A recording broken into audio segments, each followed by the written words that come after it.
Greetings and welcome to our show tonight. I'm Giselle Koy and I have as my guest Sevan Bomar, the wonderful, enlightening, exciting, brilliant Sevan Bomar.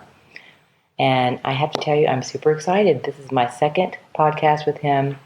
I'm still blown away by the first one because he's amazing to work with. So before he gets on the line, I'm going to tell you guys what it's like to work with Sevan. You might be thinking, man, that guy, what is it like to sit and talk with him or to work with him? And I'm going to tell you, it's beyond your expectations. Everything about the experience is beyond anything you could expect. I find Sevan to be always on point, brilliant, kind, warm, accommodating, utmost integrity, always impeccable in every way. And so I just want you guys to know that may not have the pleasure of talking to him or relating to him in this way, that he is this way that you hear about him, he is that way through and through.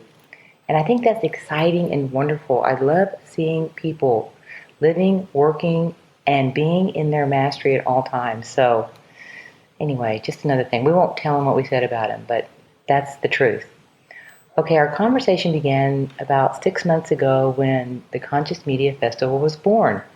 And he was one of the first persons asked to be a keynote because this guy is putting out so much conscious content, and he's doing it in a totally pioneering way through his university, through Secret Energy, constantly creating new ways to get content out and constantly creating the content. I mean, it's just like super multidimensional.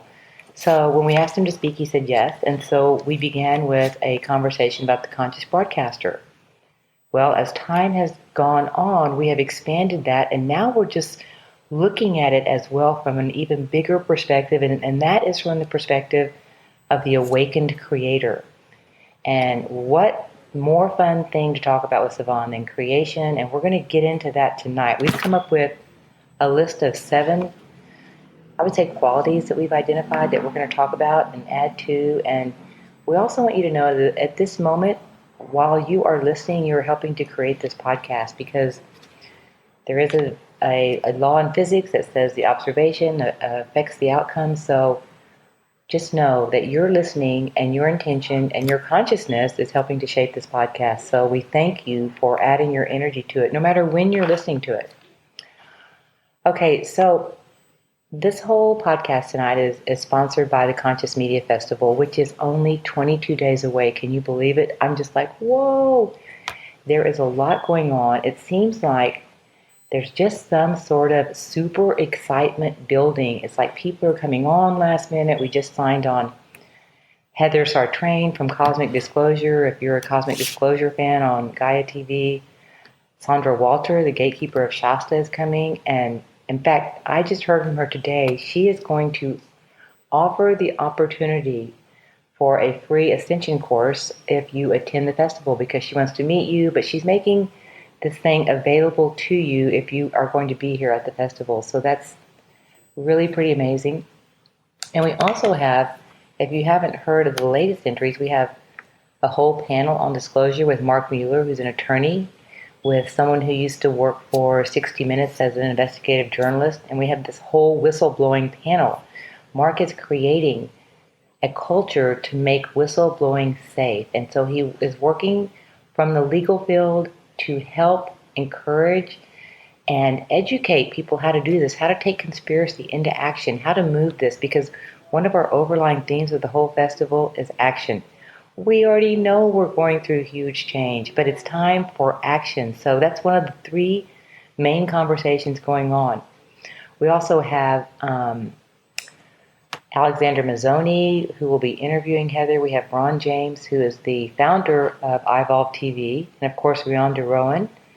We have Kate Nelligan, founder of Synergy TV. We have a lot of TV networks in here because that's a major feed. We also have Joe Martino, founder of the Collective Evolution. Of course, we also have Regina Meredith and many others. Check out the website, consciousmediafestival.com. And we would like to see you here. We'd like you to plug in, at least sign up for the email, become involved, because this is a movement that is sweeping across. People are like lighting up and they see, oh my God, I'm one of those. I want to participate in some way. So it's a conversation that's been much needed, and we're gathering face to face on March 3 through 5 and assembling this never before seen tribe. And no one can really see except us who all is signing up for this. And let me just tell you this, it's an amazing group. It's like, whoa, they're coming? We're constantly getting those kinds of people signing up. And I also want to tell you that at 3 o'clock, Sevan will be doing a worldwide presentation to the entire world and to the audience. He will be doing it via satellite.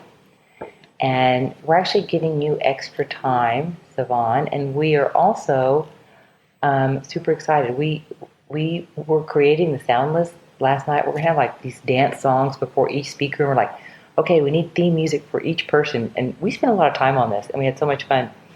So Savan's getting two songs. One is Imagination by Gordon City. The other one is Cake by the Ocean. I hope he likes them because we're just going to blast that out and then bring Sevan 3 o'clock, March 4th. Also, if you're not at the festival, we will be live streaming Sevan's talk. So how exciting is that? You can't lose. We encourage you to be there, but if you can't, tune in through Facebook live streaming of Sevan's presentation. We'll be also live streaming some others. But all that being said, we want to now bring Sevan on. So Sevan, are you here with us? Wholeness Giselle, yes, I'm here. It's an amazing time to be connected again. I mean, yes, it's 2017 and we're at full steam and it's happening. And we're like totally different people than when we talked 6 months ago. Don't you feel like that?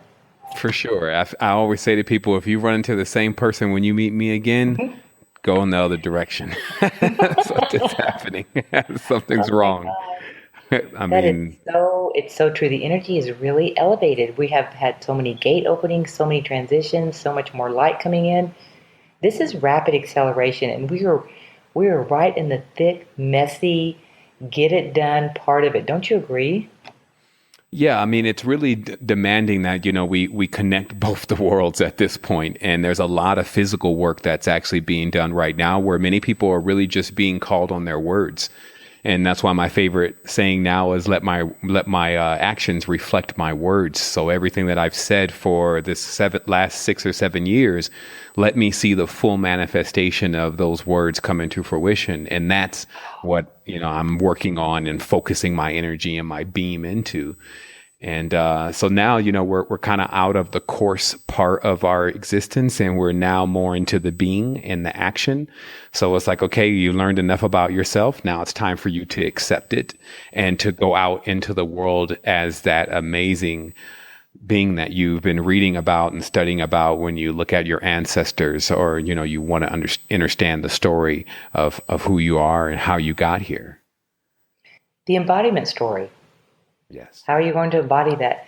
I'm glad you're bringing that up and also saying the action part about stepping into the role, the impeccability, the embodiment, because that's one of the overall reaching themes that I'm seeing right now is this, taking the action, which you just said as well, out of the coursework. I'm also seeing the disclosure conversation as being critical at this time. And then I'm also seeing how all of us are being called into this whole new role to do exactly what we're here to do. And the part of that is owning our galactic heritage and having the galactic conversation. So I think that's just like one of the things that's just super important. Do you agree, Savan? Oh yeah, for sure. Excuse me, I didn't segue right into that. I can be a train sometimes, so I'm I like, know. It's I'm like just. I should have like given that one thing at a time. Let's just break it down. Let's go back to the action part.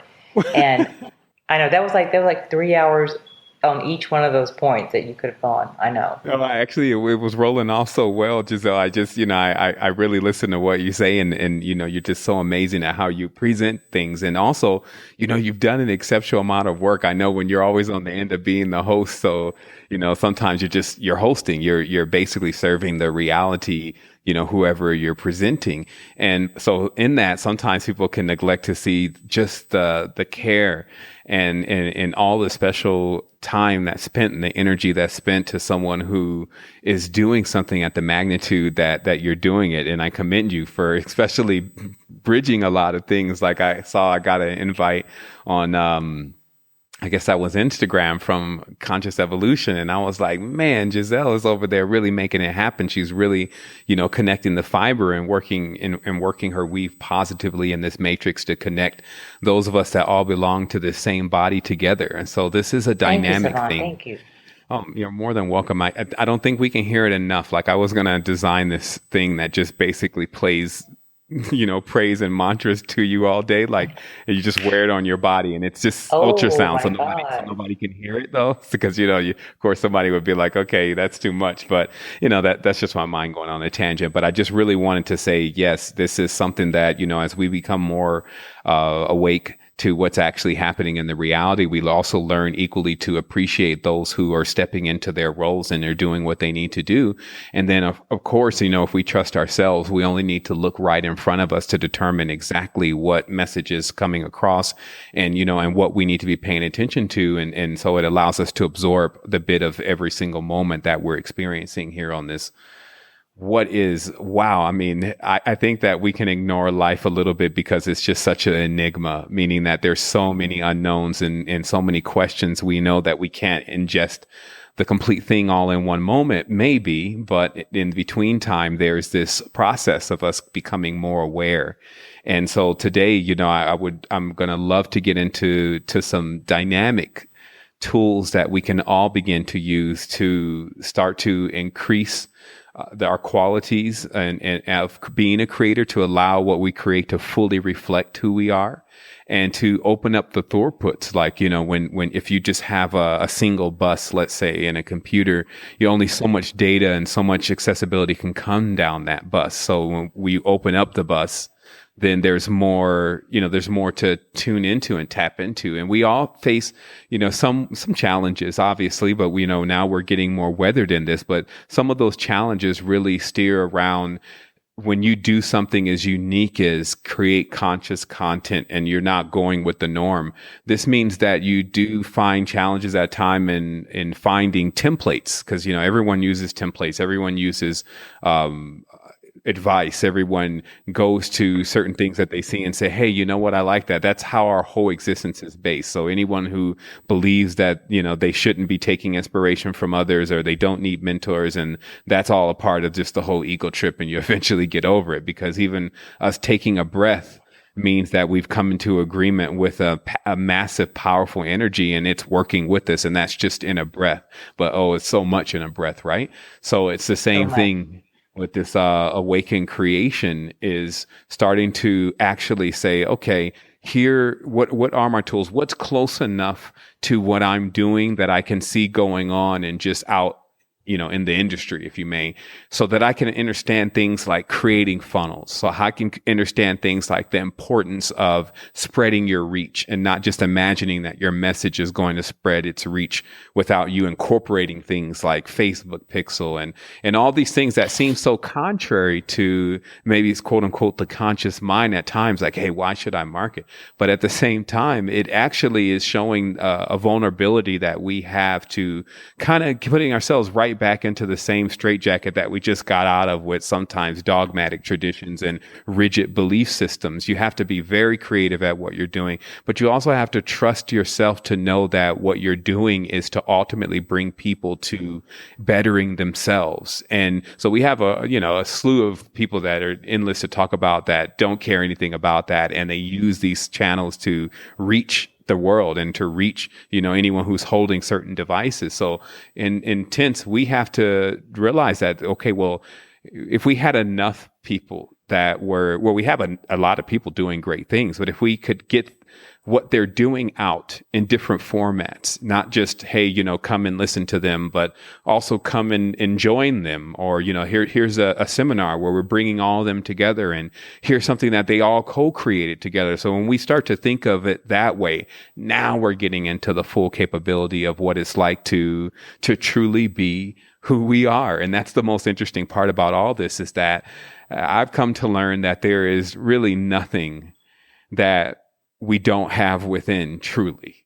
And this means that it's all just ready to be unpacked for you. And it's there. Like, I spent years and years of my life proving that it was there and trying to disprove, all of our power and all of our true capabilities, just because, there's a saying that if you're raised by chickens, and you're an eagle, then there's going to be a lot that you don't know that you can do. And this is what I feel like about humanity, is that, we've grown up into this very controlled society that has dictated exactly what the range of what we're capable of doing truly is.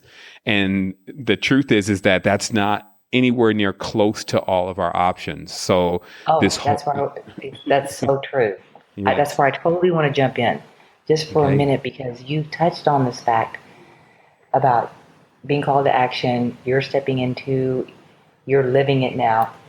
Working on this festival has called me to the carpet on so many ways. It's like, how many ways can you attempt to remain impeccable in your conversation and your words, and creative in how you solve all these problems and how you create these templates?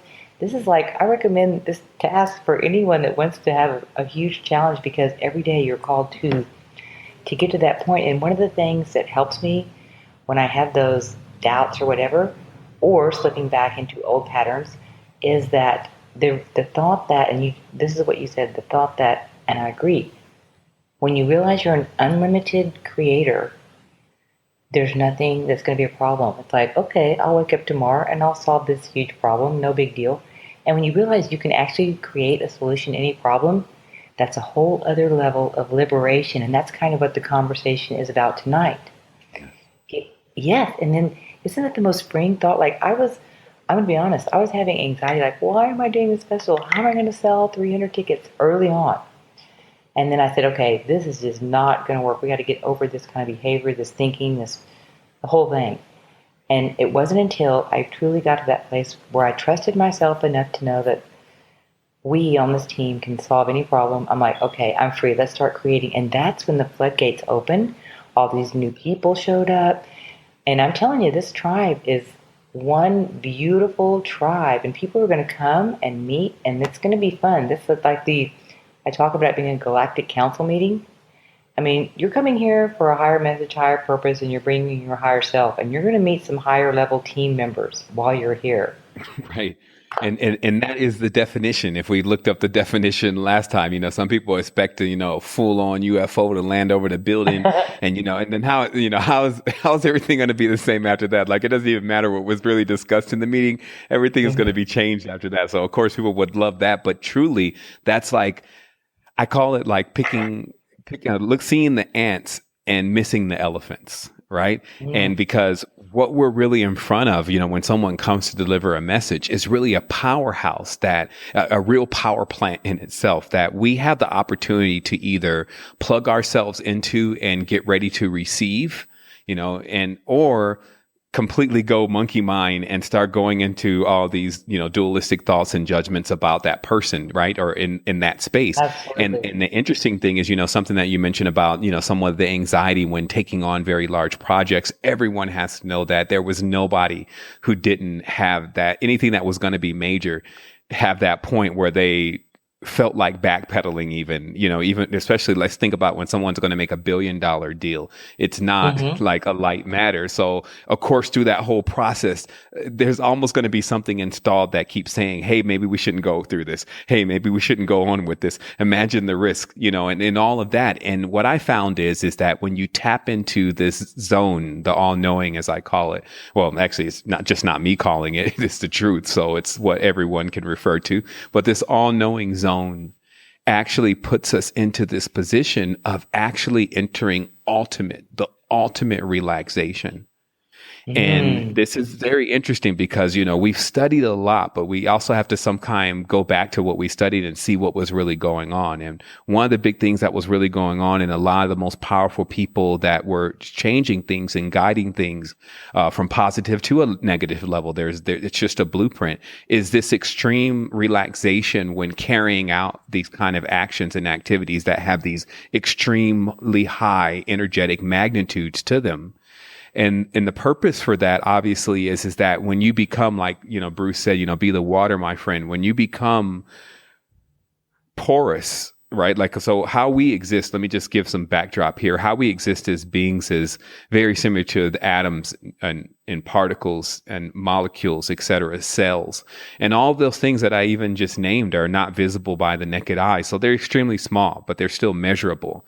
So if you can imagine that the reality then has this filter or strainer, and as you attempt to pass through into certain levels of things, if you have too much, what I guess we can call, some people would call it awareness. It's like just being so in the body and who you are and all of the shit dialed in, excuse my language, all at that one moment, you just become a fat particle versus when you don't pass through the membrane, versus when you relax. You Mm. actually dissolve a lot of your ego. Really, that's what happens. Like, you don't have much of an identity. And because you don't have this identity, but not in the way that we understand identity, this language is very confusing, but because you don't have this identity or signature, then it can't detect you in many ways. I'll just say it like that. It can't detect that you're there. And in that, you pass out of the membrane of this reality through that membrane. And then you enter into the reality of where things are really taking place first. I call it the back room. This is very similar to even now Oh, that I have these dreams, and certain dreams that I don't, the dreams are like fully animated. They're their own thing. So I just kind of get entertained with them by the night. And I don't really harp on things unless there's sometimes these other dreams that come across and I'm like, okay, this one was crystal and there was nothing that I had to do to make it crystal. So what is it saying? So even recently I had one of those only like 2 or 3 days ago. And the dream was just off the chain. Like, with all the stuff, I'm like, man, this is immense. But every time I have one of those dreams, the next day something happens. But I never even remember. I just kind of like mark the dream like, okay, wow, that was a crazy dream. So then I go throughout the day and then something will occur. And in this case, I went through the strongest activation to date yesterday night, where wow. I stayed fully activated for 15 minutes, which was immense, for those who've been through those experiences. But previous to that, what I'm getting to here is I had this dream that night that was equally as revealing about just the whole landscape of, the occult world. And so what I'm saying is that it came first in the dream, but I don't live in the dream. I live in this physical reality per se.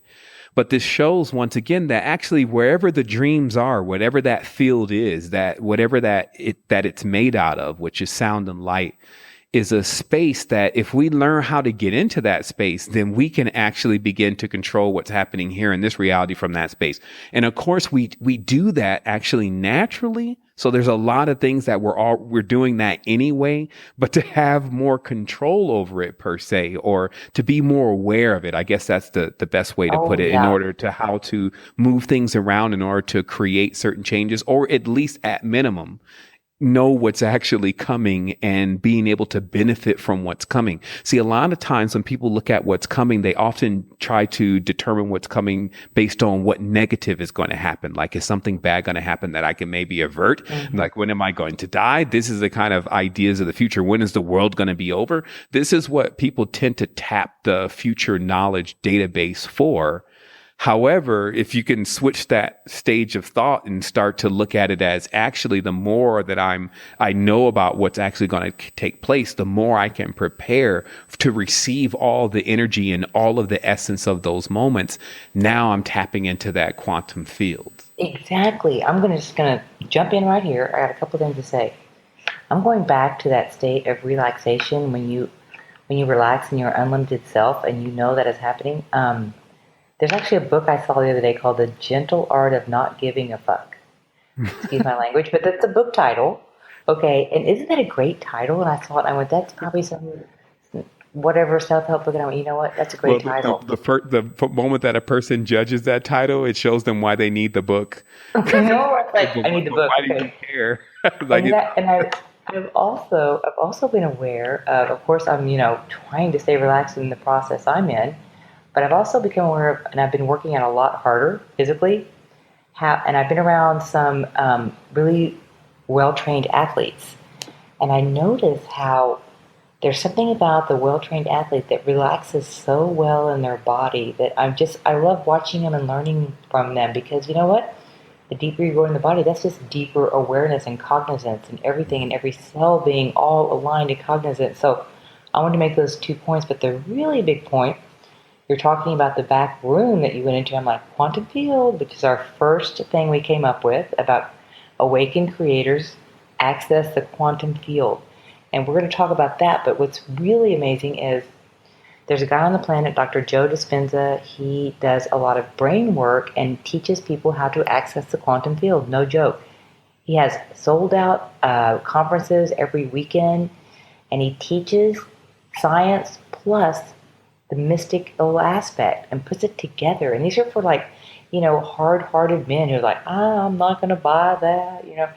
But they do, because he teaches it in a way that he takes the spiritual connotation, he makes it science, but he also takes people to the mystical point through the back room, the quantum field. And he has really specific ways he describes it, because it's so abstract for people. It's like you've got to get out of the Newtonian world, which is governed by the laws of Newton, and into the quantum world governed by things happen instantaneously, totally different set of physics. yeah. And that's where things happen. And exactly what you're talking about, you can create from your fear base, or how did you say it, from the place of how you did it in the past, not really that well. And then you actually go and you create your future. So I'm really into his work right now. And I think it's like because we're building the new earth. We have our tool belts on. We're now at it. We're out of the classroom. We're building it. It's like, hey, can I borrow your hammer? And and we get to create our future. And Yeah. I could talk about this all night. So that's our number one that Sevan and I have been talking about as a quality of the awakened creator is they know how to access that field. Do you have a way that you teach people to get into it? Yeah, I mean, there's no one size fits all. Obviously, we're in being unique beings. It actually presents some challenges. It's so funny because every single thing that we value also has its equally other side of devalue, I guess you would say. And so, basically, because everyone's unique, it's like let's say, for instance, with the energy centers that move through a person's body, you can have a general idea of where those energy centers are, like meridians and chakra points and acupuncture points. Yes. However, you have to also be able to see energy to fully perform the work, because everyone's energy centers are in different places, right? Wow. So what we've done is we've created a blueprint, and that's of course what the university introduces. But this blueprint, it starts to address just the primary fields, mentally, spiritually, and physically, to work with to give a person options of working with things that if you get stuck on it physically, then maybe you could move to mental and tackle it. So there's a lot of things that we discovered. Like for me personally, I like to really attack the body. And I say it that way is because there's always a war going on in your own universe. That's what united and verse means, united in conflict, right? And we have to learn how to take that conflict, which actually produces power, produces energy, it even produces passions, to take those two opposing poles and begin to become that balance for them. Like you have the Ina and the Pingala and the Sushuma, and then the middle channel is responsible and necessary because it has to transfer all those energies back and forth to another. So it's not ever saying that, hey, one is actually better than the other. So I find that one of the biggest techniques that people can begin to adapt to filling their own self, to fill their own power, is to really start working with learning how to not just alkalize the body, but also how to really get rid of certain kinds of bacteria that create habits, that create thoughts that we're having. So this is basically conductivity 101, how to get conductive. And then once you're conductive, because these principles are like, it's not something that has to be proven. It's a maxim. This is empirical knowledge.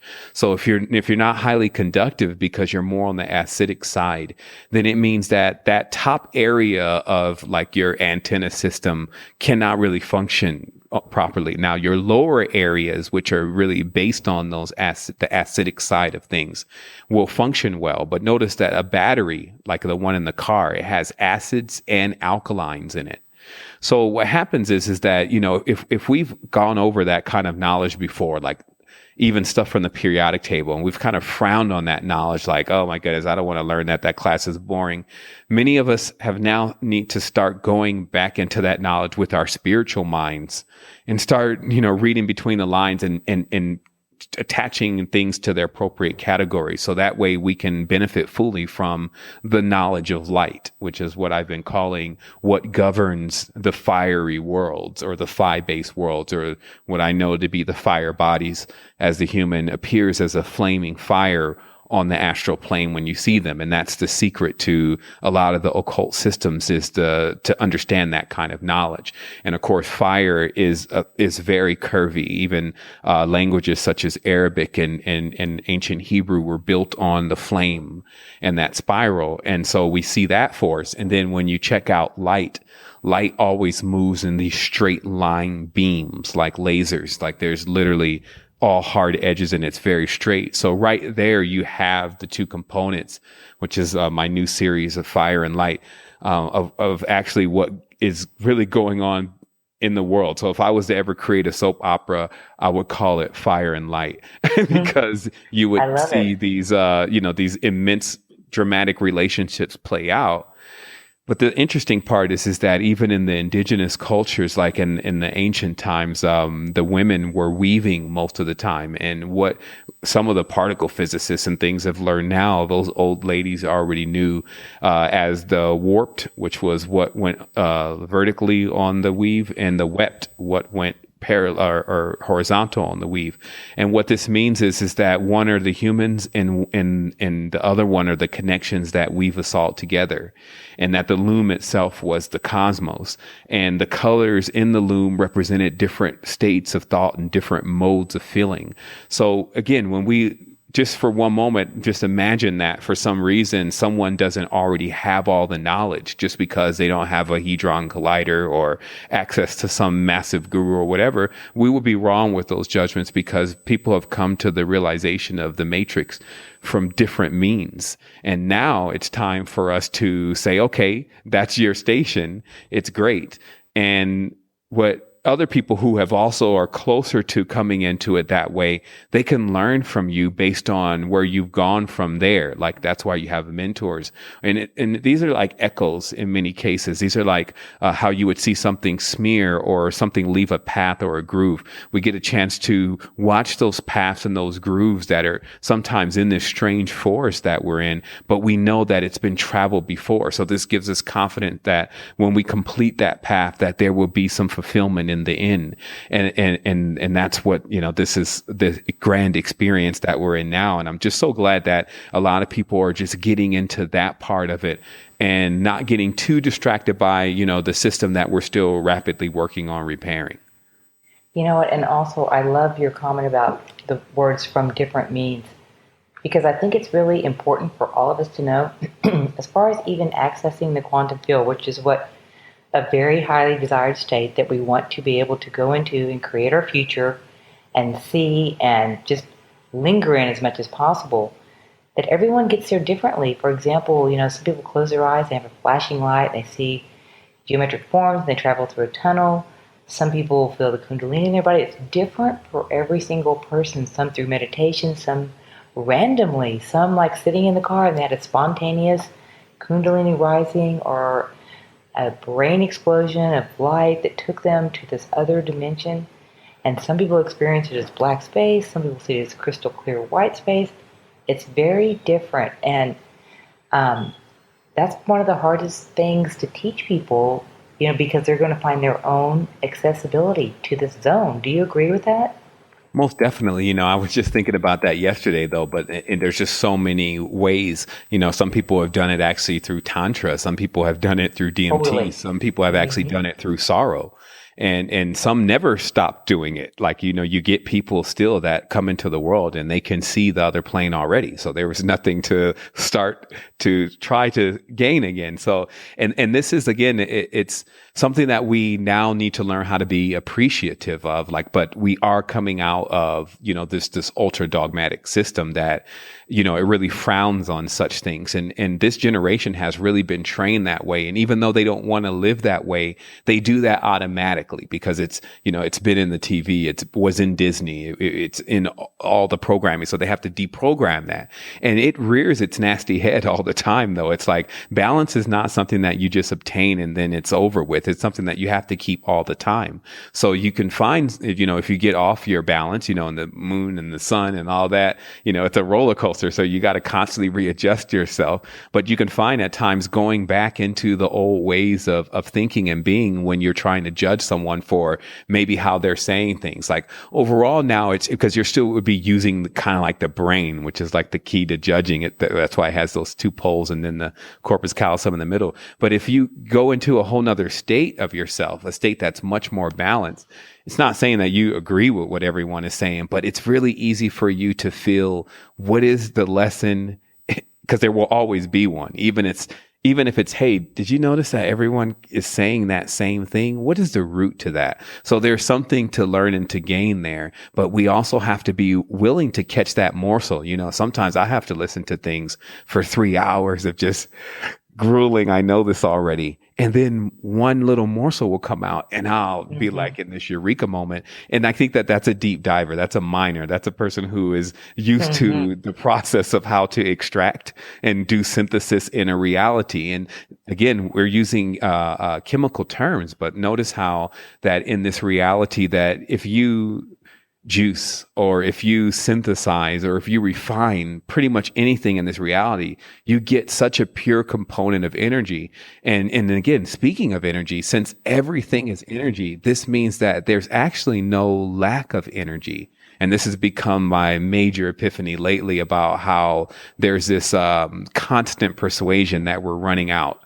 And where does that actually come from? Concepts of time, concepts of oil, anything that's supposedly finite that is going to run out. But the truth is it all connects to energy, even the energy moving in our body. So if we start believing that there's a limited amount of energy, then we start going down that slippery slope. But once we start to truly embody what's going on, that, hey, there's a way more energy than you think. There's not a scarcity here. There's no reason for someone to even be a vampire as if they would run out of energy. In fact, there's so much energy, you can't even take it all in if we just blow out of the whole proton shell or whatever. So what I'm saying is, yeah, exactly. So that's again, separating the concepts that have been taught in the reality about energy, and then just look at the truth about energy, since everything is energy, and then using your common sense. Hey, if everything's energy, meaning wind, sun, there's even static electricity in the air. There's charged ions in the air. So all these ways to harvest energy, if you may, it just means that there's really no scarcity of that. Yeah. Yes. Yes, Well, we're like, oh. the last thing was, and then just connecting that to, once again, then that means that all you need is sound and light to start anything. You actually don't need money to start things. You need sound and light. And you can get sounds and light from your own dreams. And so this is how, like, for instance, like some people, they, if you train yourself, anything that you're doing on a certain period, let's say 22 days, 23 days, it does indeed start forming a habit. So let's say, for instance, you wanted to do music, but you were already conscious, if you want to use that term, meaning you already had your, thing going on with your dreams and looking into yourself deeper. And if you started studying music for 22 days, what would start to happen is you would start dreaming about music. And then all of a sudden you'd start hearing sounds and songs that would just be so catchy and so connected, because you would be in your ultimate relaxed state, creating, which is your sleep. If you have control over your sleep, I will put that there. Exactly. So what happens then is that I'm sure that many people who have created the greatest music that we've heard have pulled that from their dream, because you have access to sound in your dream. And then because you can see your dreams, you have access to the light. And so this is, again, starting to reinforce again to yourself that, hey, I have every single thing that I need. In fact, I have it in like unlimited quantity Really, not just me believing in that, but energy is all around me. And the only thing I need to know how to do is how to harvest that energy. And this is not a thing that you're depending on something else because you're already always harvesting energy. It actually leaves you in a position to not be as dependent on many of the areas that we're getting energy from now. That's pretty big thoughts, Sevan. I mean, I think one of our biggest, we're going to break that down in a minute. One of our biggest um, programming blankets or grids existing is the lack program. LACK, the lack, call it Mm-hmm. poverty consciousness, whatever. But in the energy, in the abundance, in the ideas, in the love, in every category of existence, there's that lack thing that we're all constantly fighting. So that's the step in liberation.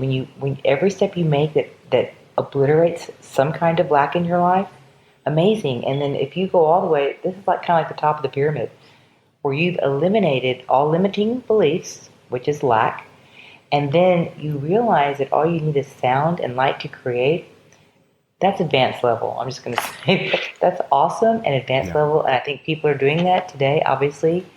And it's a Well, whole very exciting way of thinking about creating. exactly. Well, and then everyone should know, you're doing this already, but you need to reel it in. I don't, again, like to use the word like control, but it's just that that's how we exist. These mechanics of what we're talking about, we're already doing it. But the thing is that we're not conscious that we're doing it. We don't really understand the mechanics of how it works because we won't believe in it.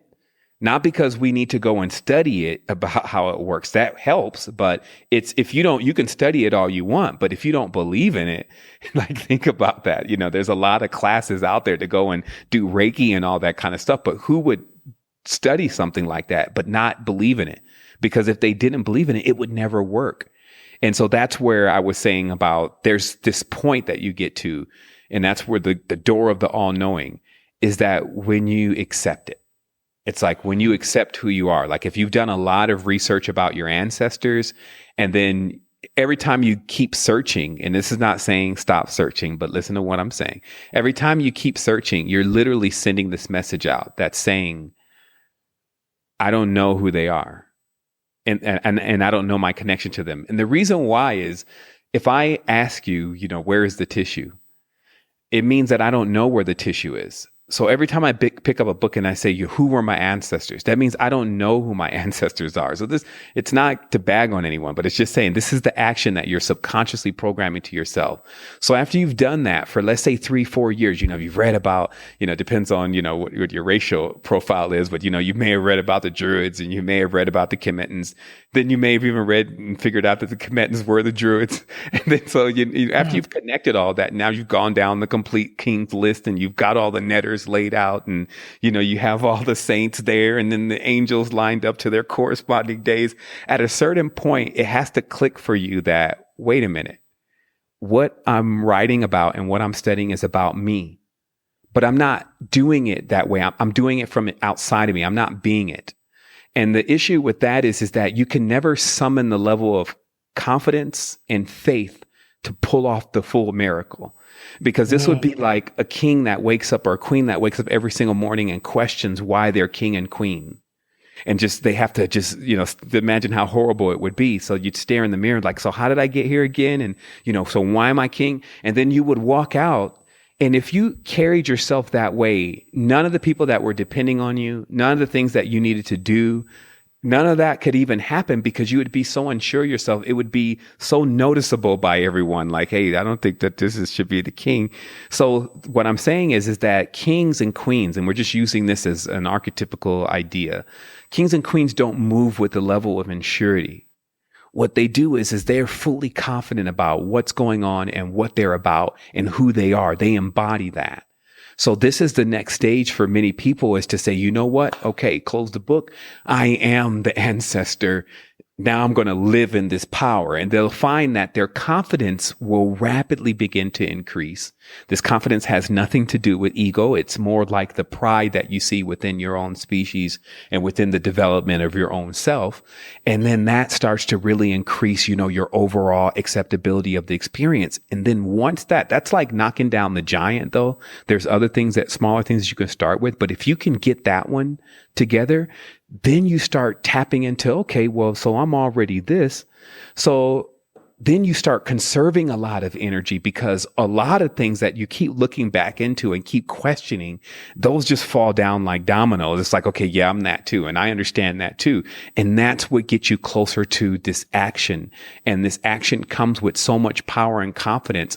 Like if we just study just simple psychology, we'll find that those who are sure about what they're talking about, even if it's not true, they can persuade others that are not as sure about themselves and not as sure about what's going on, because what they're projecting is a dominant frequency that says, you know what, I believe in this. So a big part of this adapting to the energy that we have access to is saying, okay, I believe who I am. And now I'm going to move with that energy. And then when you go and do something, this is how, you knock down Goliaths. When you go and do something that's huge, you start to really be able to right away get the wheels rolling, rather than starting to see all this turbulence that starts to make you second guess, if you even should be doing that at all. And if you have the ability to do it. I totally love that, because first of all, certainty is a master level of things, and certainty is a very attractive quality. It's like the number one thing people look to in leadership. Oh, well, he's sure about it, and so you respect that, and you are gravitated towards that. And we all go through these periods where we have all this doubt, and we're like, get rid of this doubt. It's a horrible place to have self-doubt, to doubt yourself, and there's some times when you just feel super frustrated because you still have the self-doubt. Because we all want to be embodying the full miracle, as you say, which I love that term. And also, this is the perfect segue to number 2, which is awakened creators have experienced themselves as infinite, even if just for a moment. And that speaks to what you're talking about. Like once you have that experience, you are the ancestor. You're not reading the book about the ancestor. You are the unlimited field. You have visited the unified field. And then the theme that I'm seeing so much, the theme of tonight is the embodiment, the what is your word? Do you use that word? Yeah, I mean, well, I guess, in strictest terms, I would say that knowledge is the door, Knowledge. and experience is walking through it. So, knowledge can only give you an idea of the terrain. It's just basically like the map, but it's nothing like being on the ground. The only experience can actually put you on directly into whatever it is that you've been studying. And it's true that, I guess, awakening obviously comes in stages. And so this means that also, these experiences with the infinite come in stages. Like last night was the highest stage that I reached. And it was quite terrifying for 5 minutes until I just realized that I should stop trying to imagine that I'm going to come back and just Can you live tell us at what that where I was am. like? We want to know what that feeling was like, if you can describe it. Well, I mean, like I said, for the first 5 minutes, it was terrifying. And, and this is just to be candid. In the world of the adept, often it has these kind of things to it. It's to tell someone that, hey, you're never going to go and do anything and it's all going to be great. It's just being a liar. There's certain things that you have to gain. And when you were in the village setting, let's say that these were like the rites of passages that the elders would be taking you through. And since the elders are not there, something invisible, I guess, has to take you through it if you're willing. But it doesn't mean that you're not going to have to go through it in some way, shape, or form. And it comes in when you're proactive about it, it doesn't come in a way where it surprises you. It just becomes the next phase that you reach. So what happened for me this time was, and just not to get into detail because it was a rather lengthy session, but we perfected the formula. And the formula for, just that to be used as a term is basically to be able to go into the high vibration on cue. Now, we've been into the high vibration several times. There's different things that can cause one to go into the high vibration, from breathing to certain elements, etc. But it's still like, it's such an unresearched field for public knowledge. There's a lot of masters that are out there, and there's groups that practice certain things, but generally they are like monks. They don't say anything to anyone. And so trying to bridge these worlds of to explain to people, hey, this is how I got in, because just like what we were talking about earlier today, there's not just one way in. And so this is the big thing. So it's like each person, just getting to who they kind of gravitate and like the most, and feel comfortable with the most, and then saying, well, what method do you use? So I used a device that we have and we've carried for a while, and we actually don't carry it too much now because of, just other reasons, but it's called a chi booster. And what this does is it moves your feet. You kind of put your feet inside of it, and it just rocks your feet back, left and right at a specific frequency. And this frequency is the same frequency that fish move in. So at a certain point, what starts to happen is your whole body gets kind of synchronized into this left, right movement. And for what I witnessed is you can now become more perceptive of actually when you really relaxed, not fake relaxing. There's this whole thing that we do even when we're laying down in the bed. And because we have so many muscles that, even how your head may be, you're not completely resting on your pillow. You're still kind of tensed up. So the only time that we completely relaxed, and that's if then, is when we're asleep. So this was an attempt to induce a total relaxation without going to sleep. And also the chi booster does what it does. It boosts the chi in your body because it's basically waving the kundalini from the base of the body up to the top of the body. So this is not rocket science. But what happens is we had our catalyst. And so after I went through this process, which was not my first time actually using that device, but the first time I used that device, there was other things going on in that session. So I never was able to crack into how vital it was to cause the phenomena that occurred later. So what occurred is that I was on the device for about 15 minutes. I got past the monkey mind, which was actually just saying, hey, why don't you just go sit down? This is not working. It was better sitting down. And then I had another thing come on my mind, say, hey, never listen to your first mind because it's always second guessing things. Just hold out for a moment and be patient and let's see what's going to happen. I mean, we're not in a rush here. And so once, it cut off because it has like an auto timer, then there was a feeling of a large amount of chi in the body, which is what happens after the chi booster. But of course, we had the catalyst. So this was very equivalent to when you throw a match on top of what I would say is a lighter fluid. And then all of a sudden, all the kundalini ignites. And so at that point, because I had a friend in the room with me, and I had kind of tasked him to get on the chi booster because I was like, hey, this chi booster is excellent, man. This is immense. This whole relaxation. I think we've tapped into something. You go ahead and try it, and then I'm going to play around with these Vajras, which, we had gotten some Vajra rods, off of this one site. And so I had kind of I administered my catalyst, and then I had taken my Vajras and put them in my hand. But at that point, I was already somehow way over my head in the energy. And this is also, there's a calibration here. So I don't want to make it to people like it's so difficult, but we're deep into fringe. I've been into fringe for 4 years. So because that's the only way you can kind of isolate certain phenomena. So there's another characteristic in this room, just so I don't omit anything for somebody who's trying to replicate this experience in the future. In the room, there is a arc in the room, meaning that this room is not like a square room. It has like a cathedral kind of arc, but it's circular. And the interesting thing about these rooms, and this is not a mystical phenomenon, but it does cause some very mystical things. It's one of the things is that when you're standing in the room and you're talking, you can hear what you're saying in your own head. And there's actually a place in Memphis that is the same way. You step on this peg that's in the ground, like a peg from a train track, what do they call that? Jesus, the word escaping me right now. But you step on that, and then you say something, and you can hear it in your head. And I actually have visited another person's house where they built a room that was circular like that, or cathedral kind of certain arc in the degree in the room. But also below that room, they had built a wine cellar. And this caused the phenomena even more in that room. So if there's a base to it, kind of like the pyramids, the pyramid has that area up top, and then there's a floor there, and then now there's an area in the bottom. So that whole thing it does something. And that's why I always say, hey, if the matrix is a complete illusion, then certain anomalies like this wouldn't exist.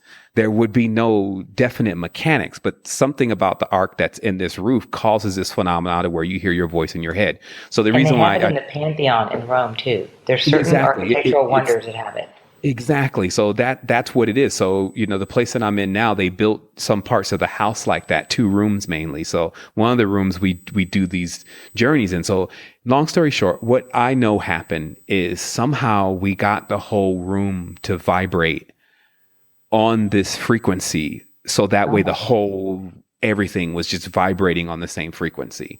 So when I went in, it was more than just my frequency going on. It was every single thing was all in synchronization. And this caused just an energy field that never wavered.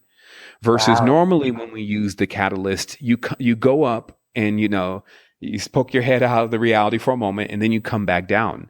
But in this case, I went up and I didn't come back down. And in the process of me trying to figure out when I was going to come back down, that was where things kind of got a little terrifying. And it was because I was literally like, okay, I'm already over the peak. And then so I start, doing like, what I do. I try to say, I'm James Bomar, and I try to go into this whole thing with myself to snatch my identity. And it was funny because I had this other voice say, hey, it's too late for all of that. So it was just like, I literally had to sit in this 5 minutes of this period. And then at a certain point, I said, you know what? I'm just going to, I guess, need to accept that I'm going to be like this.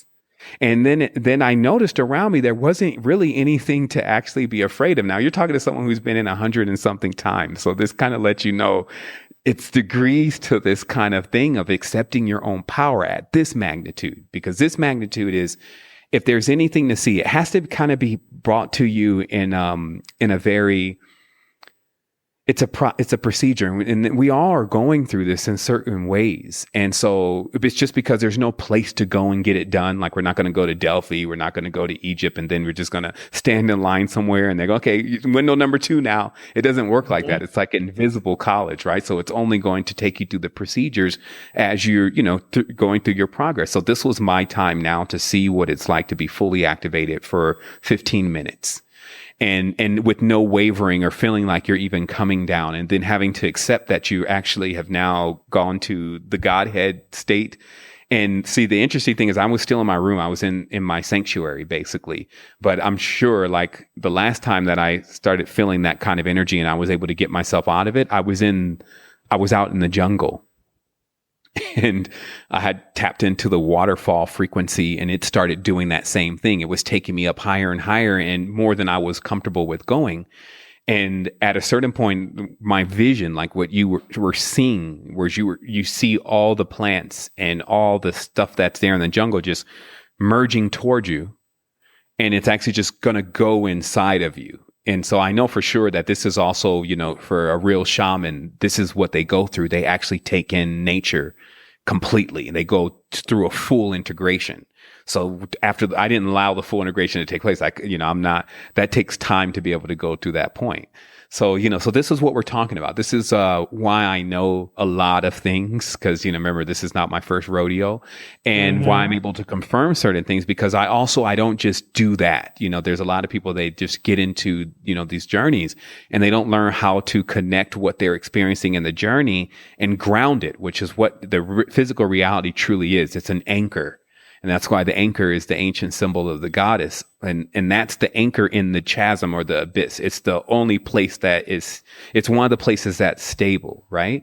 So Yes. this anchoring process is necessary. It's a beautiful thing that we have if we learn what to do with it in its true purpose. So yeah, I know that was a Wow. long way of Savan, explaining no, something, this is but like, it's so fascinating. And I'm sure everyone listening wanted to hear, like, what are you talking about? 15 minutes of fully awakened state. And we 15 all minutes have in the infinite. 15. Yeah, it's like, I have to say that I don't know that I've ever spent 15 minutes in the infinite. But it's something everyone's like, yeah, I want to try that. Now, we've all had, and everyone's in their own mind filtering their own experiences. I was in Teotihuacan recently, and we had access to go below the Pyramid of the Sun. It was this little tiny passageway. And as I went in, the energy was so high or intense that I felt like I was going to implode upon myself. Mm. And I'm like, I don't really want to have a heart attack down here.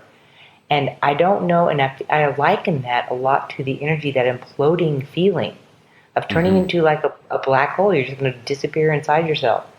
But Yeah. your journey, I mean, you put quite a bit of energy, and you're very experienced at these dimensional adventurings, and you come back and you bring lots of treasures to share and lots of viewpoints. And it's not so easy for everyone to enter those states, and everyone has degrees that they can, and it's a constant letting go of the fear, and it's a constant refining of the body and of the energy. It's like what you focus on is what happens, and you focus a lot on this. So anyone listening, if this is your thing, this is where you put your energy. If you want to journey in these realms, Yeah. it's it's not where like we're going to judge like that's the ultimate thing we're going for to spend 15 minutes there, Right. but it relates to, hey, Yeah, I mean, it's just it's a very powerful asset to learn how to do. I mean, oh it's my not God, the end all awakened finish all. creators There's many have people who, experienced themselves as infinite, yeah, even if just for a moment. yes, So that spot that you touch, that's a game changer. And whenever anyone gets to feel that feeling of themselves as unlimited in whatever, maybe you were on the beach, or maybe you were in the park and you just merged with the all there was in this giant cosmic soup. Whatever the brief glimpse, the moment, the 15 minutes, the intensity, those are those are the things that keep you going and go, oh yeah, now I know why I'm here, and I'm going to continue doing what I'm doing in my service to humanity, and I came here to do this. And it's a great bridger of, like you say, the anchor. It's like, okay, I get it. I can come back here, and now I can do this. yeah. I mean, and that's the interesting thing is again, it's still so adept what we're talking about because we're just handling it in a light way, and that's great too, because we're also literally elaborating on the whole process that's the most arcane secret in the planet, which is, what goes on, when you get out of body, what goes on if you're still in the body, but you're on a high frequency. Like these are the real details that people, I believe, have come into this experience for at a certain point. And when they Yes, and I value want it. to and I want to tell you, I thank you for sharing that, because that is not underestimated in the least bit, and that is like, people are like, wow, I've never actually heard someone explain that or share that. So I thank you for that, and I honor you for your experience. That's many lifetimes of work to do that on cue. Just For want to say. for sure, and that's what I'm here for. I'm kind of the crash dummy on the astral plane, but but I always you can learn a lot from a dummy. Mm, but the thing is thanks. that the truth also is that I was told this actually in the beginning. So it's interesting how you have to just be in that right position and be prepared. So that's why one of my teachers used to say, you're not available, Sevan. Like I'm trying to tell you something, and you're not available. So when you become available, then I'll explain it to you. And what that means is that if you have a lot of resistance naturally, if you're hanging on a person's every single statement and then you're just judging that, that means that you're not available. You actually are not setting yourself to receive. You're setting yourself to give output, right? And so, I was told in the beginning that you just need to relax, right? And I just processed that statement in a totally different way. I processed that statement as that I needed to stop the website, that I needed to stop what I was doing as far as giving people information, that what I was trying to pursue didn't need this much vigor. And it's just that's the drawback of the English language is because we have a definition. Each of us have a definition for a word, and that definition is not always the same. So those masters were trying to tell me when they said, hey, you need to relax. The reason why I learned how to accomplish this power that I have that you see is because I was capable of extreme relaxation. And then because I couldn't process that because I didn't have that experience yet, it laid itself as a gem that was still covered in rough stone that later on I needed to realize, oh my goodness, that's what they're saying. Like if I'm tensed up, the energy can't even flow completely through me anyway. And then on top of that, when I'm squeezing that little pipe with my tensity in my tension, Mhm. I'm only allowing a certain amount of energy to get through. And then that amount of energy that I'm allowing to get through, I'm regulating it. I'm controlling it. And so I control with fear. And then when I'm controlling it, it's not allowing it to, not allowing me to see what it truly is. So I'm only left with this experience that is something that is not what I wanted and not as pleasing, but the depth will go back again. So what happens at a certain point is you realize that, there's other things like your environment, your mind, your intentions, all those other things that weigh equally as heavy to what this journey or what this experience is really going to be about, and whether you really even crack through. It's not so much as whether someone told you and you heard it on an interview and now eureka, you got it. It's really about saying, okay, well, whatever I am is going to equal what I receive. And then starting to work on yourself to receive the greatest by becoming the greatest in your own spectrum, not through the judge's spectrum, not through the accolades that are received in the reality, none of that stuff, but just by your own benchmark. Because notice how, if I was an angel before, and I'm doing what I'm doing now, for one person, they could say, wow, this dude is really, really activated and ascended. But for another person that maybe knows that history, they would say, man, he de-evolved. How did that happen? So what I'm getting to here is that nobody can truly tell you whether you're progressing or digressing if they don't know where you came from before.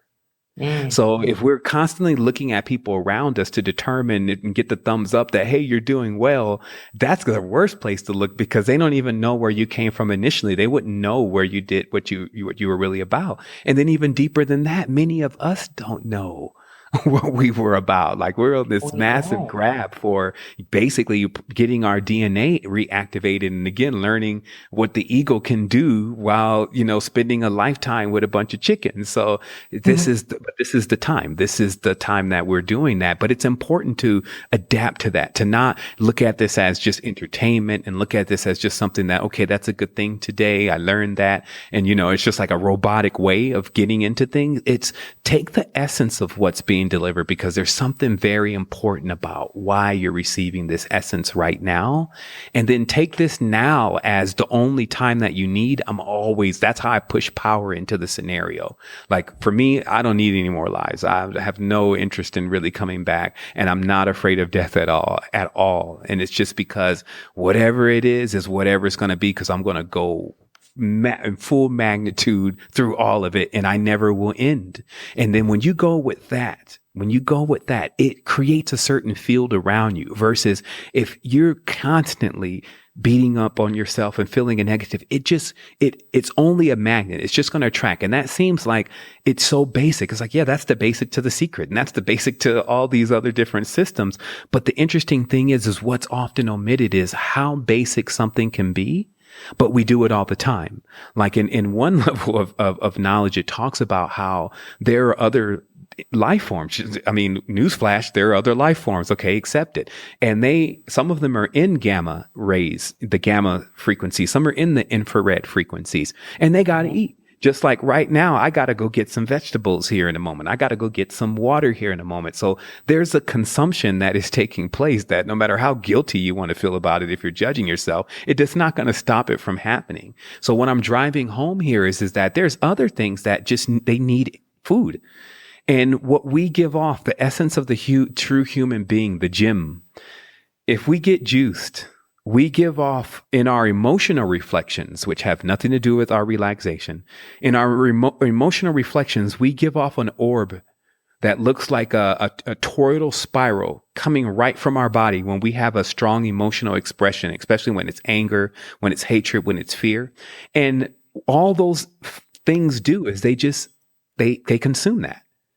And because that's their food, and that food is in a frequency range. Let's say you just gave off this gamma frequency. You can't see it. You can't see that you just gave off that energy. And anything that lives in that realm, you can't see it physically either. And this is actually what's happening. And so when we start becoming more aware, right, you'll feel it. Obviously, anyone feels the loss of energy after anger and the frustration of anxiety and all those things. So we feel that. But truly, what is it really doing? And what is it feeding into? And then so just God. being aware of that. Hey, how about, I heard this statement put this way the other day: fear is a food on other planets. Mm-hmm. And I was like, whoa, that's a unique way of putting it. because it's true. It's everything you're saying. And on that note, I'm going to take a short, quick break, and we're going to come back and finish number 3. So everyone stand by. We're getting right back into it in just a few minutes. And we're back. So talking about fear as a food, I think that is like a huge statement because, first of all, it relates to so many things. If you hear all this writing about the harvesting of the human souls and all this, this is not a pleasant thought. But fear as a food makes total sense. I had never heard the mechanics of why fear was being created and what was the point of it. And it's actually a commodity on another place. It can actually be harvested as a thing, as a measurable, sellable, edible thing. And that is like quite a thought. But on the other hand, let's go the other way, and that brings us to number 3, Sevan. And that is that number 3 says, the awakened creator lives in unleashed creativity. And creatorship is actually a frequency. And so this is a dimension and a liberated ease of consciousness that actually exists and flows through you. So it's a perfect visual that you told us about, like you see this thing coming in, and it's this spiraling thing. So that's what it looks like. We know what our energy can feed and not feed. And then we can also choose to move towards the source frequency of the highest level of creatorship, creator incarnate. I mean, what's the number one job of the God source? And that is to create, the creator level, which is exactly what we're talking about here. So, good segue into number 3, Sevan. For sure. Actually, I guess we would be rolling into number 4 even now.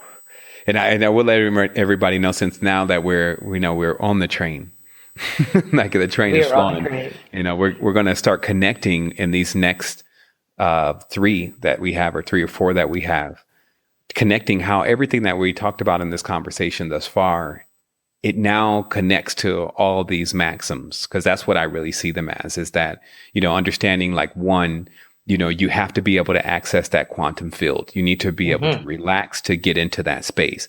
2, you have the awakened creators that they themselves have experienced the infinite, that you can't really talk about the infinite unless you've had the experience yourself, and it's life-changing. You can do it. There's no real secret to it except for being dedicated, and it will roll down your path. And then you have 3, the awakened creator lives in unleashed creativity. And actually, that is where we are exactly. So 2 was taking a long time. And that's, that does give us a great segue, because what really happens then is that if you need to accomplish something and you can't actually figure out how to get it accomplished, then you need to go around the other way, right? And so you need a lot of creativity to begin with. Unleashed creativity to me is imagination. Because and that to me is what really evokes being able to tap into this. That's your theme song at the conference. Oh yeah, there it is. But tapping into this hypothetical field for a while, because even in a lot of the depth knowledge, it really talks about how your imagination and your ability to project and your ability to imagine is what creates, and there is no limitation to what you can actually create. And it just there's a limitation to how much you can believe in your creations. And this is the biggest thing, because that controls the energetic potential. That's what the battery that you put into it. So even the ability for it to get it into this reality, it requires a lot of power, literally, to push a projection into this reality. But if you have that much power, if you've already tapped into unlimited power because you know how to relax and let those energies roll through you, so that way you can begin to channel and control, there's that word again, but to be able to channel, literally channel those energies down to the right vessels. Let me explain it this way. When you eat something, it goes into its respective parts of the body. The body knows, okay, this goes to the brain, this goes to the liver, or we'll send a little bit of this to his pituitary. So it knows where to divide things and to put them. So it's the same thing with us with energy. We start to become the conduits for energy channeling into the right spaces. And not only do we do that on a physical level with our body, and that connects to our spirituality, but we also do that in the reality with the things that we create. So having that unleashed level of creativity and access to that imagination, it gives you the other half of things that often can't see when you're viewing things in 2D. And what I mean by that is, that we don't see the back behind things, the way that we view things with these two eyes. Like, you see only what's in front of you. So in respect that's 2D. So to be able to see the other side of an object, it takes having this extra sense, hence, the third eye, what can view it from another angle, in order to actually give you the complete picture so you can finish the projection or the vision. That's what, to me, unleashed creativity is in its rawest form, is because you have a 360-degree view and access to that 360-degree view of what you're looking to create. It's kind of like somebody who's talking about something they've been, I saw this thing and it was amazing. I imagined this, da da da. And then this person number two says, well, are you just imagining that? Or is there even a difference between what you're imagining and what is real? I say, if you can imagine it, and I'm not the only one that says this, I've read this as well. You can imagine it, it does exist on some level. And that's a huge thought, because we're so trained to think, I know when I was growing up, it was like, you're just imagining that. Oh my God, you have such a big imagination.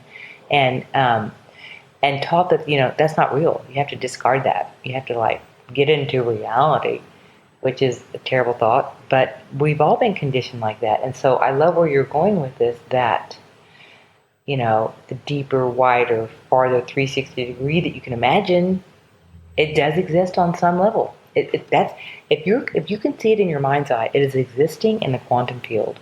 So it is in existence. For sure. And it's another way of looking at that, to simplify it for many people, because we have this way of believing that, let's say, for instance, like with the language that is created, then it's given to us. And actually, no, it's that we have evolved the language over time based on everything that was encapsulated within the experience. So this means that we're not actually using a language, that every single thing that you can articulate in the language, anything you can think of, hasn't already been done or can't already be realized. So let's say, pink elephants flying across the moon on Tuesday at 5:00 p.m. with an alien riding on its back. So somebody be like, well, we know that never happened. Actually, in somebody's dream, it did. So the main point to this is that to come into the realization that there's still more stages beyond that. Like there's someone can actually harness that vision and actually ride on the back of that pink elephant and the alien in their lucid dream, and it be more real to them than even life could be real for us right now. And that's just because that's what governs it all, how much you actually believe in it, how much you actually desire it, because that's basically your own current. That's what you're spending your current or spinning your current on.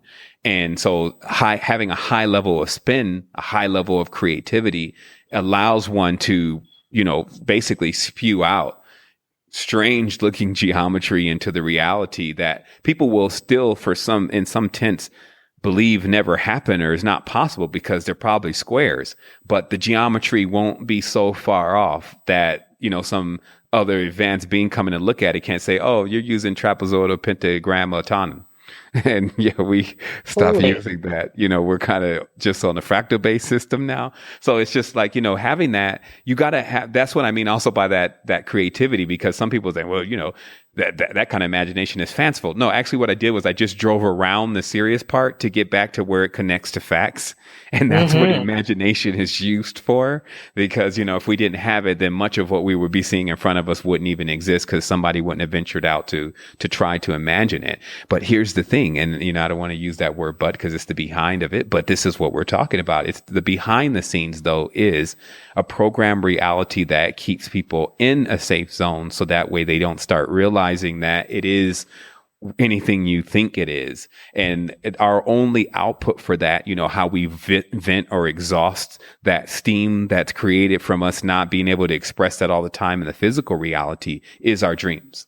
And I find that the more a person is limited in the physical reality, oftentimes the more creative their dreams become, because it's like you press down one hole or you try to patch up something in one area, then it's going to pop out in the other. It doesn't mean that they're just going to start dreaming about fairy worlds and unicorns. They can have very intense, dark dreams. But I'm just saying, when you plug this world, the other one attempts to is respond more, because it's just all energy. So when we're looking at also with our senses, when we're sending energy through our eyes, you can feel how much that takes. When you're even using your crown chakra and you're sensitive enough, you can feel how much that takes. So in certain tenses, when you want to have more energy, you can do things like cover your eyes. You can do things like plug your ears. This is how blind people often have more senses per se than most people, because they're used to utilizing extrasensory, the frontal lobe, these kind of things, in order to give them a view of what's going on. So that teaches us, once again, if we're blind in any way,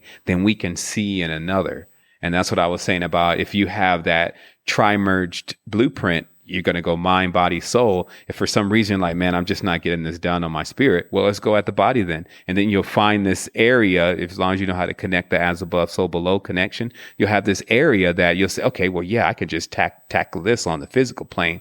And once I get rid of that, then it'll roll over into the spiritual, and I could just knock it down and get everything in line. And boom, I'm here in harmony again. I'm curious about something. Talking about these new levels of creativity that many are experiencing, and that is actually what is building the new earth right now. Do you think that there are new levels that are available to us now through the levels of light we're receiving in the ascension process? Or do you think that each individual is just waking up to it? The latter. New is a strange word. New would insist that there's old, and then that kind of gets one insisting that there's a future and then a past, and then this is the slippery slope. What's actually really happening is that those spaces are just less occupied. Like, I saw fields of fuchsia colors. They were like soft pastels with very complex geometry, that meaning that it was so laced closely together. The connections and the weave and the bond between everything there was very connected. And so it didn't exist as there were more people there. It existed all as one thing, and viewers. And I was one of the viewers. And I looked into the vista, and I was basically saying, hey, why is there nobody here? And they said, because not too many people can make it to this level. So that's really what you're dealing with, is that those spaces and are there, but not too many people know how to harmonize themselves properly, realize the reward of being in a space that would be like that. And then also not, because you can't get in there if you're not it. So there's no, let's break down the domain and, let's get a huge army and storm the gates of the high frequency. None of that goes on there. So it's just, when we're ready. That's a beautiful image. Beautiful, beautiful image. Was it magenta? Because I experienced magenta light a lot. The easiest, the closest you can get to would be to go to Pinterest and type in pastel color palettes. And just imagine somebody threw all those over a mandible fractal in 3D, and that's what, and it made a sound. It was like, but like a fluffy fan kind of, soft, fluffy fan kind of sound. I can only explain. Again, I was just a watcher. To enter into the plane, one would need to harmonize completely.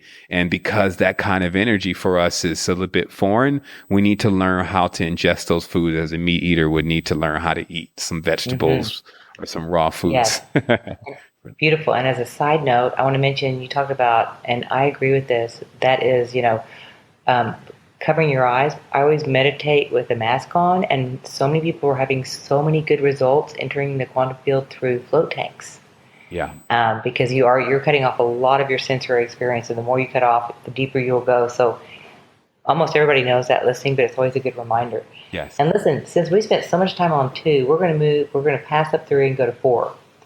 And I think we're good with 3. Number 4 says, awakened creators navigate life creatively.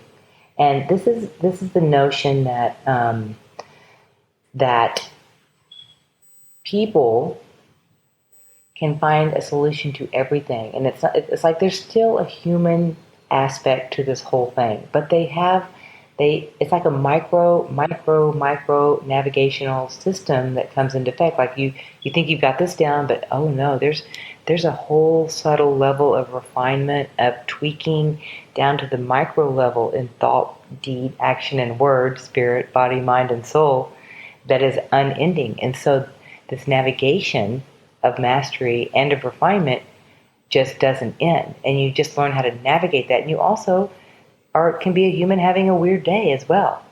But it's just like, oh, this hurdle, and you kind of welcome them, because many people that are on the mastery path or the adept path learn to love that. And so once again, it speaks to knowing that every moment a new possibility can appear, and every moment a creative solution can appear to everything. A new template can be laid. And that's what we're doing. We're laying all these new templates and everything we're talking about here. Yeah, I mean, and it's almost like the idea of the Renaissance man, the Renaissance woman. I like to take concepts of creativity since, we're naturally creative internally. Like, I mean, we're dealing with an entire biological organism that you can't just pull a plug out and plug back in. So how the heck did it even get built to begin with? So, you don't get really much creativity than that in the reality, so we're sitting in it. But then there's this other part since, we're now like on go. So there's this physical side, I believe, that people need to tap into of their creativity. And that's, picking up maybe an instrument if you play an instrument, or, changing up your wardrobe, changing up, your style, like, go get some crystals and just do some seeking for yourself to who you truly are. And a lot of people do that. I'm sure you go to Burning Man, you go to, the Vision Festivals coming up, you'll see some very eclectic people that are literally pulling out.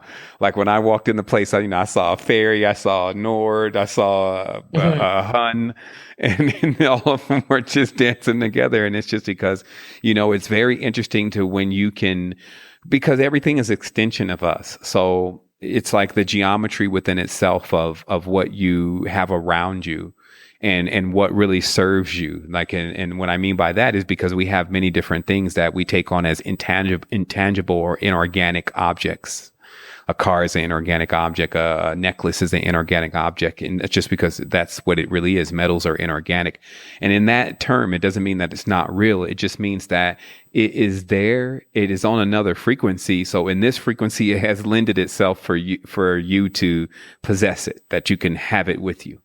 And so when we look at that kind of connection, we can find that a lot of our creativity can flow out into those inorganic geometric fields, whether it's metal, whether it's crystals, other things that we can create in order to basically like to tighten down the fractal. Like when you look at fractals from a big point of view, right, there's that. And then as you drill in, there's those small little fringes.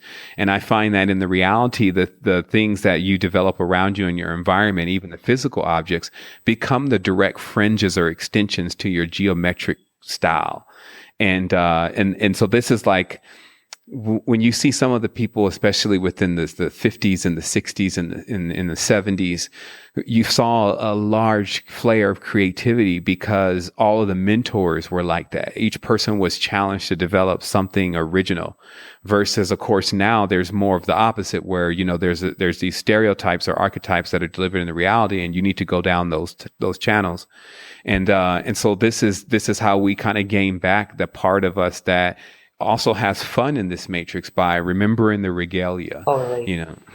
Seeing life as play, and that is from the relaxed state we keep talking about, which I love you introducing that. And by the way, imagine if you just turned on this podcast and you heard somebody saying, "Yeah, we're drilling down to the fringes of the fractal." Isn't that a great line? I would go, I tuned into the right station. I mean, that's what I did. That's a great line. I give them 10 years before they realize what I'm capable of, for start asking the right questions. That's awesome. Okay, so the play aspect, we're going on to number 5 now. Awakened creators protect their fields of creativity. Now, you and I, this is kind of like something we talked about in the Conscious Broadcaster, where we talk about knowing that you're creating treasure, and you design your life, and you live your life, and you're kind of non-negotiable about how you live your life so that creativity can flow. And that's knowing your environment, weeding out the people that are not serving what you're here to do, like that are not part of your mission, or just, just being so hyper aware and hyper dialing in everything for the blossoming of your own soul and its creative, unique signature. Yeah. Yeah. I mean, this is a big thing. This is, anytime the centuries have to stand up, then everything gets serious. But, adept is adult. And a big part of adult is an understanding that when you have, let's say, children, you're not going to let certain things happen to your children or certain things around your children. There's this whole protectivity thing that we have, even the outside of our body is the protection, a big level of protection, our skin, right? The derma, the dream.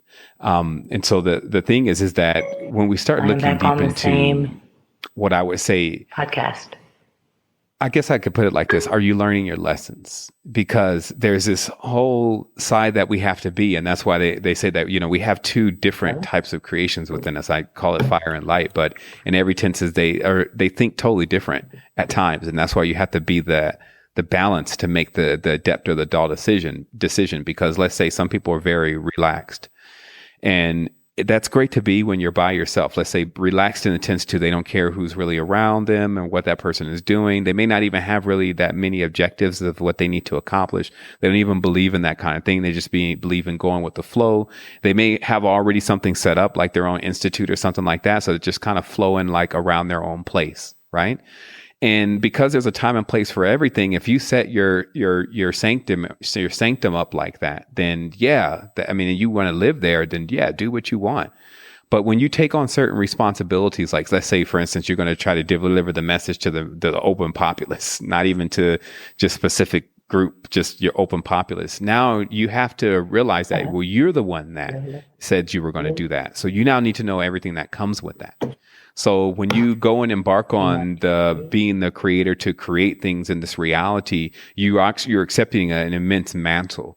And a part of that mantle is that you really work with protection as far as assisting others that are around you and getting information from you and experiences from you from having negative counterproductive experiences. Now, of course, things happen, so you can't beat up yourself about it. The lesson in itself could be the lesson.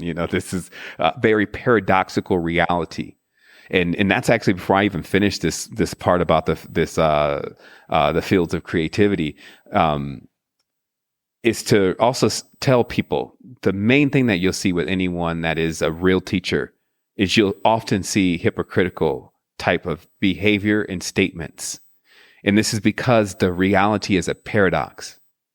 So they tell you that already. So you need to understand that sometimes when you hear things, it sounds contrary to what was said before. But the only way that we can truly assess what's being spoken is if we take it in that moment and in that context. So, you kind of got to give a disclaimer to people already. And so even that statement that I just had to make was protecting what I'm saying. So that way it's like a disclaimer on the bottom. What do disclaimers do? They protect, keep this out of the reach of children. You need to still consult a physician. This is to protect something, right? So adept is adult. Those are some big words there, because to me that captures the entire concept of responsibility from every which way, on every level, in every dimension. And I know that's what you mean by that. Yeah, because when you create something, you become the parent of it, right? That's the whole creativity thing. And when you're a parent, you now have to protect your child. Like you can't just let your child go and namaste and go run into the street. It just doesn't work like that. So we should lose the entire concept that protection is not important. And then in addition to that, there's different types of protection. Like you even find yourself at times protecting people from you. And what I mean by that is, let's say, you have this position of authority, but maybe you get into this conflict, maybe right before your interaction with everyone, and you're still carrying that energy. An adept is going to say, okay, well, let me protect everyone from this energy that I'm carrying by canceling this event maybe, or canceling this connection until I can get myself straightened out. So there's the protection from yourself, protection of others against yourself. So this whole thing, it really is, it's building trees out of us. I won't even say it's building men out of it. It's building women out of us. It's building trees out of us. So it has this intention to take us all the way into all the responsibilities of what it takes to fully be infinite. And that's a little strange in itself when you think about it. It's like, okay, something is going to take you through the entire process of adepthood through infinity. And so hold on to your hat then, as many people as you can get in your corner is great, but also realize that when you create something, if you're manning that ship, then you also have that responsibility to keep all the riggings in line and tight. And a lot of times somehow consciousness means laziness in many cases. So there's this lackadaisical namaste attitude that can be going on with certain people, and they're coming into something very real, something that's very, requires a lot of attention. And they're just thinking, I didn't really get into that. If that was like, if I wanted to really work again, then I would go back to a job. But the whole idea here is that I just relax. And whoa. That's the idea that you gave this, because last time that I was really trying to do something for people, it actually required that I actually get my stuff together and do quite a few different things. So this is what I mean by, sobering up. That's what an adult is. Adult doesn't play that game. It's not playing with, how the child's going to eat for the day. It knows where the food's coming from. It doesn't have that luxury. So Hey, we're turning adulthood from a bad word to a good word here. Oh yeah. I mean, it's the sign. It's a badge of honor. I mean, really. Badge of honor. To graduate into it, but it has nothing to do with age, and it has nothing to do with a lot of things that we've surrounded it by. But it just has to do with being real. Because when you're being real, and you're never, when you're the most real, you're the most relaxed. Truly, because you're just being yourself. So you have to actually sharpen yourself up, though, and know what you're presenting to everyone, of course, when you take a certain position of authority. But after that, when you're being real, when someone does something, you can say, hey, that's not going to happen. That's not going to work. And for obvious reasons. And the person will accept that and be like, yeah, you're right. I'm sorry. I didn't do that. But if you are not, in the right place yourself, then you're trying to explain, well, it'll be uncomfortable for you. And you have to ask another person, when should I tell them? And so all that goes on because you're just not being real. So real is a big part of that infinite side of yourself. Absolutely. And that's why we love people that we can be real around. Oh yeah. Like we get unhindered. Yeah, and we can have the inner child can come out and play. Okay, perfect segue into number 6, which is awaken creators hone their process. And we've talked about some of this. It's like knowing how to get into your flow state, knowing your individual path with that. But there's also another level of this, and this is like when groups co-create. And I think that's pretty fascinating because I feel like there are groups that are getting together and creating, in the quantum field as a group. There's a movement and a group of people known as the Flow Genome Project, and they study ideal conditions for groundbreaking creativity within a group. Like, I'm sure they've applied it to Google and some of these bigger companies, but they try to create a setting in which goals and they found this little sweet spot that goes something like goals are almost impossible, but not impossible. There's tons of stress, but it's not going to kill you stress.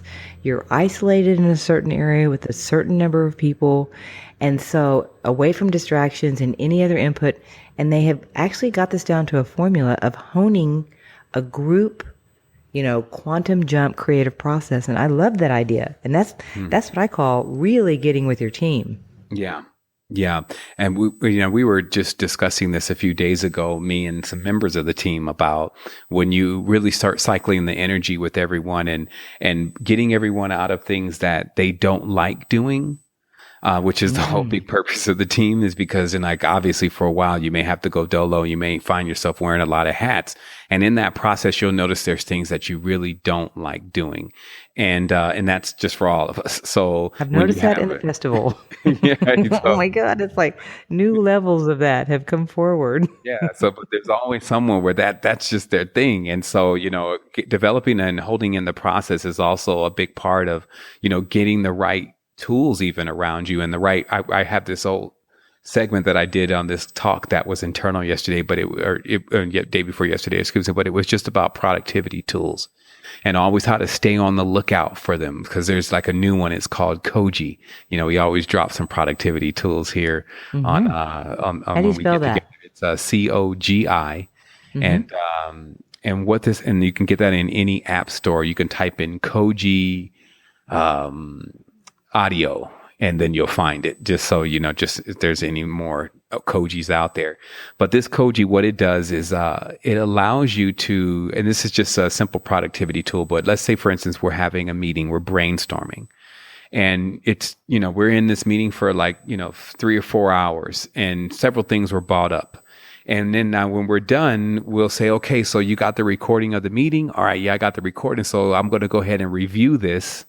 And then I'm going to get back with you at what I felt like were the high points in the meeting. Now, the biggest problem with this is the recording's 4 hours and you have no idea where any of those high points were. So what Koji does, and also you have a very large recording that's going to take up space, et cetera. So what Koji does is when you start a meeting, it's always recording. It's called buffering. It's always recording, but it's not actually recording, meaning that what's being recorded is not going to become the file that gets saved. What's going to get saved is, say, about 15, you're talking and then maybe 15 or 20 seconds after an epiphany, you say, man, that was a great idea. So then someone will hit the Koji button on the phone. And what Koji will do is start going back 10 seconds, 15 seconds, 30 seconds, 1 minute. And it will grab that chunk because you always be able to know, yeah, we just built on that for like 5 minutes. So you go back 5 minutes, then it'll save that chunk. You'll tag that chunk. And then you tap the button again, Koji will resume the process.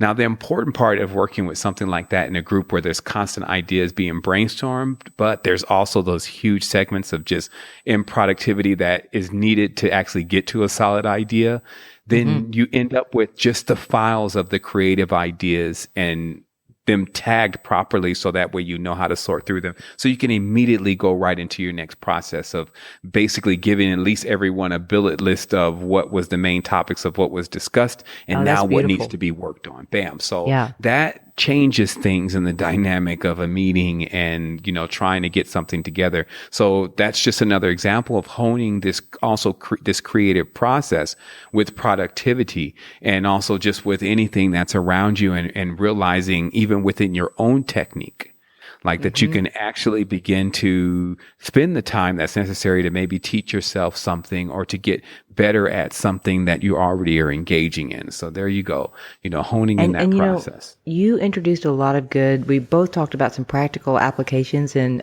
Conscious Broadcaster podcast. So if you really want to hear, if you missed that and you're really into the practical, what apps are being used for what, that's a really good podcast.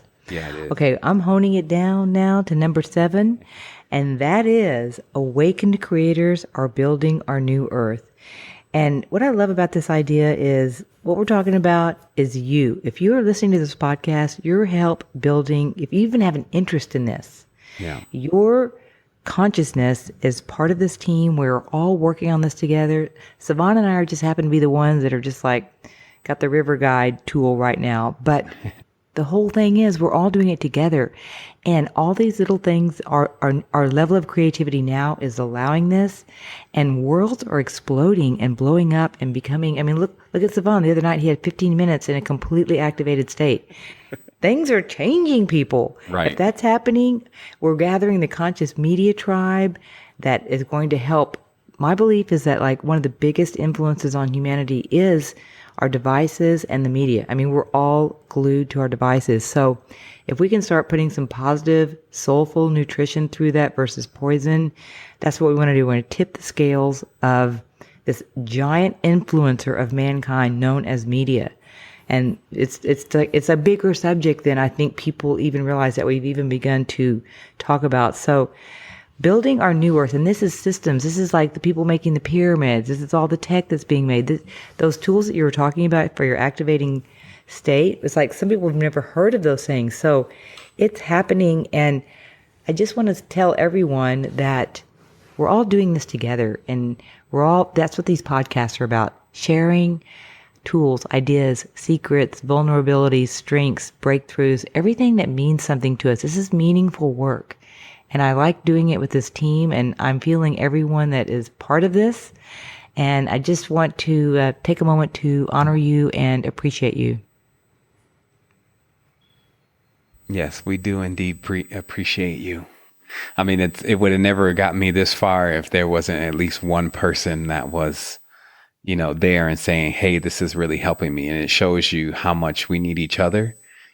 And that's the collective, because at the end of the day, that's what Earth really is. It's when you take a bunch of Earth in your hands, it's a collective of a bunch of particles. So even there, right there, it's the true expression of what it is. It's not just one thing. And there's so many elements in there that, that you don't even really see all of it there unless you're paying attention and you look deeper. And so this has been an amazing thing. There was a certain part of something that you said in this last thing that I felt like there was something that I really wanted to make sure that we introduced during this conversation. And it's just on the tip of my mind right now. Like I was almost grasping it, and then I was hearing what you were saying, and then I was almost grasping it again. I was like, this is a perfect time to bring that up, but maybe, next time, or maybe I'll think about it in a moment. I do want to let everyone know that, we are continuously building. I've created some new devices. One mainly that helps you with water, because I believe that, it's very tough to purify your food. Just like, let's say, for instance, you want to purify an apple, it's going to be pretty tough, because now you have to, even if it's organic, there's other water, there's bacteria, there's different things that are just on it anyway. And it's the same thing with air. There's so many particles that you're actually breathing within the air. You really need to get some altitude or get into certain areas to not have so many, dust particles, mold particles, those kind of things in your air. But hey, we get by. And there's always different qualities that we can access of those those things. But water is one of the only elements that I know that you can fully purify and fully clean, like to bring it right back into its original state. So that way you could begin to utilize water and the power of water. And so we're building a device called Phi Aqua, and that's what it does. It allows you to take a hold of your power and ability of programming water, and through this device that basically uses clear water to program intentions and frequency into on an ultrasonic level. So this is a big thing. It's another. We're so excited about it. We've been watching the product development. It's like, yes, I saw that, and I was just like, wow, we are ready for that. Yeah. And I was talking about actually also how, since I'm going through that process, a lot of what I'm going to be teaching is about, what are some of the things that I went through in the process that were contrary. Like I thought it was also going to be very difficult to create this project, and now we're very far along. And it's just because sometimes when I visualize what I'm going to do, I see myself doing the entire process, because that's just how I have had to work for a while. But then there's these things when you come to, it's like, well, I don't know how to do that. And then that's what starts giving you the feeling that you are not going to be able to get it accomplished. But of course, there's other people that can do it. We talked about Upwork before. And also there's other people that can do it for a fraction of what you think it would cost. Because somehow we equate when we can't do something that it's going to be very expensive to get someone to do it. And if they put that, you're going to need a professional around that, then oh my goodness, we start thinking of how much professionals get paid in the US. But the truth is there's workers all around the world. They're living in different economies, and they have the same level of skill set as everyone else if you know what you're looking for. And so being able to go and get your project now catted out or into some design or drafting format by someone that you may have paid $150, if that's what you've offered, is possible now because those kind of tools are available to you. So, but again, if you're just thinking how you're going to do it, then it becomes almost insurmountable, and it's going to cost a lot of money, and it really doesn't. So these processes I'm going through now are also, how to bring something physical into the reality completely. That's an invention or an idea. And then I plan on in the future, of course, and then even on obviously the media festival, where I'll be really bringing out the jewels and the gems for that presentation. I'll be introducing yet more of these tools that I've been introduced to, and how that also connects with everything. So how to create the synergy in what we're doing. Okay. Oh, I love it. And listen, that's a whole course. The process of invention has been the biggest turnoff, buzzkill, wet blanket. You want to invent something in the patent process, that whole thing is just that the whole system needs to be completely redone. So I'm glad you're breaking it down. The world is going to be ready for all those tools, skills, templates that you're bringing down. Thank you for that. And also, I want to say, we cannot wait to hear your presentation at the Media Festival. We know it's going to be amazing. And Sevan's probably like, I hadn't even thought about that yet, but I doubt that. I'm sure you have something in mind. And and we are Wait, you're laughing as if. Well, yeah, because there's another me, so it figures all of that stuff out, and I always laugh because it somehow comes up with this spectacular presentation. And no, but of course, we've been really building to something in these last connections that we've Yes, had, we have. and I'm sure the crescendo for that octave will happen, and then we'll keep building from there. But Then we'll yeah, I'm create something definitely new. looking forward to the Conscious Sure. Media As Festival and always. shining bright. So listen, on that note, I'm complete. I'm going to close unless you have anything else to add. And this has been beautiful. And I love working with you and I love you and can't wait to see your presentation in about 3 weeks. Okay, wholeness. Thank you, Sevan. Wholeness.